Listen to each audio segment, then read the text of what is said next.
The Arctic, an extreme region, an unforgiving region, a place where mistakes are not tolerated. Here, logistics determine survival. Weather determines strategy. Not every country can operate here. Not every military can endure it. Russia can, not because of global ambition, not because of ideology, but because geography left Russia no choice. More than half of the Arctic coastline is directly connected to Russian territory. This is not a political claim. It is a cartographic fact. Since the Soviet era, Russia has treated the Arctic as a system of survival and defense. Air bases built for extreme temperatures, ports operating year-round through ice, a nuclear icebreaker fleet without equal. None of this was built quickly. None of it was inexpensive. And none of it can be replicated in a single decade. Russia did not arrive in the Arctic. Russia grew with the Arctic.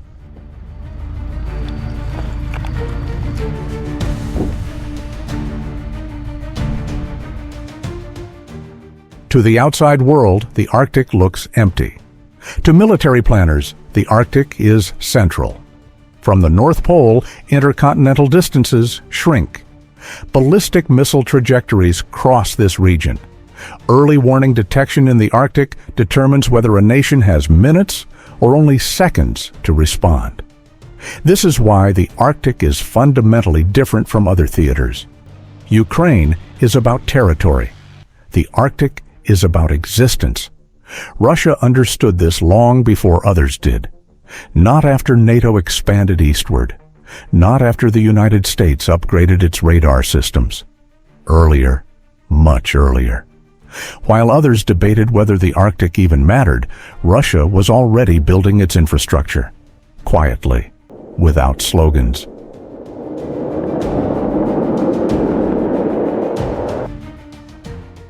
For decades, the Arctic remained relatively stable, not because it was demilitarized, but because limits were understood. There were patrols, exercises, surveillance, but there was restraint, an unwritten understanding among serious actors that the Arctic was too dangerous to be turned into a stage for cheap political signaling.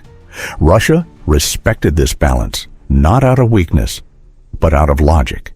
Stability meant security. Security meant predictability. And predictability is the most valuable currency in an extreme environment. For Russia, the Arctic was never a showcase. It was a nervous system.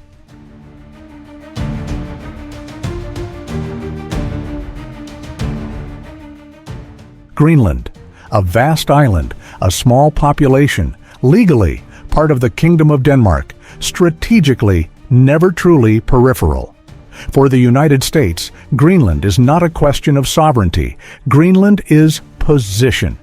Early warning radar, control of Arctic air corridors, a strategic bridge between North America and Northern Europe.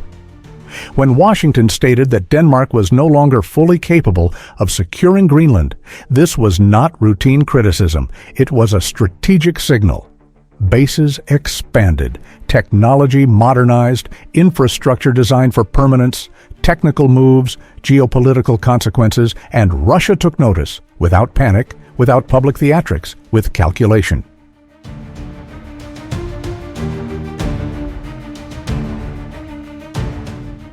On paper, NATO speaks with one voice. In practice, NATO reflects many interests. Denmark finds itself constrained. Northern Europe grows uneasy. Questions begin to surface. Is this a collective decision or a unilateral initiative? NATO's strength lies in its military power. Its weakness has always been political cohesion. When direction is unclear, alliances lose stability. And Russia does not need to fracture NATO. Russia only needs to observe as NATO questions itself.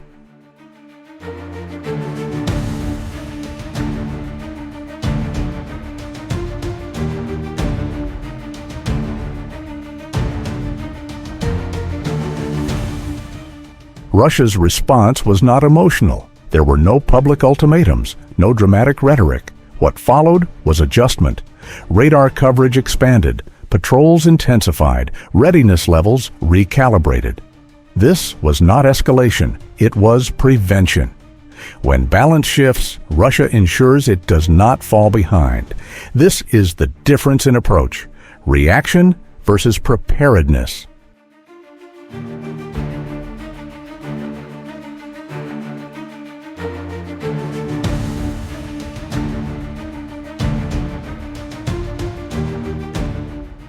Greenland is not a global power, but it is not a passive object.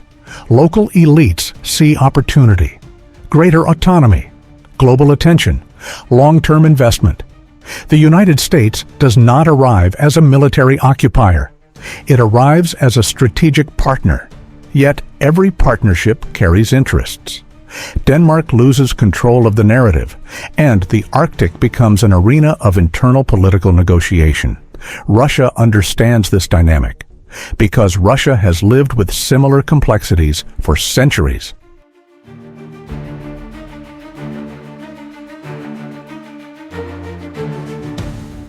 A quiet shift is underway.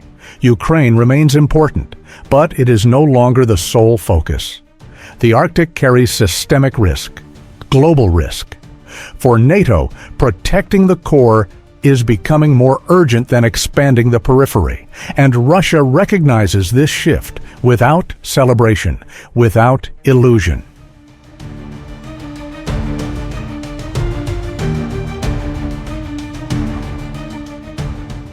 The Arctic is not moving toward war, but it is no longer neutral. What we are witnessing is not about who speaks the loudest, but about who is most prepared to face reality. Russia did not suddenly appear in the Arctic. Russia has always been there. What has changed is how others now approach this region. The question is not who is right or who is wrong. The question is deeper. Does the world still understand that stability is built on preparedness, not provocation? Do major alliances still move through consensus, or are they increasingly shaped by a single strategic direction? And is the global public critical enough to look beyond simplified narratives often repeated by mainstream discourse? These are questions worth thinking about together. Not to defend one side, not to attack another, but to understand how great powers actually operate and how today's decisions will shape the world tomorrow. If you find this kind of analysis valuable, if you want geopolitics without emotional excess and without shallow propaganda, support this channel. Subscribe, like this video. Share it with others who also value critical thinking. This channel does not promote hatred. It does not demand blind loyalty. This channel invites analysis. A final note, this video is produced for educational and analytical purposes. All views presented are based on open source information, strategic studies, and independent interpretation. They do not represent any government, military institution, or political organization. Viewers are encouraged to disagree as long as discussion remains rational and respectful. Because in an increasingly noisy world, clear thinking is one of the rarest forms of strength. Thank you for watching. See you in the next analysis.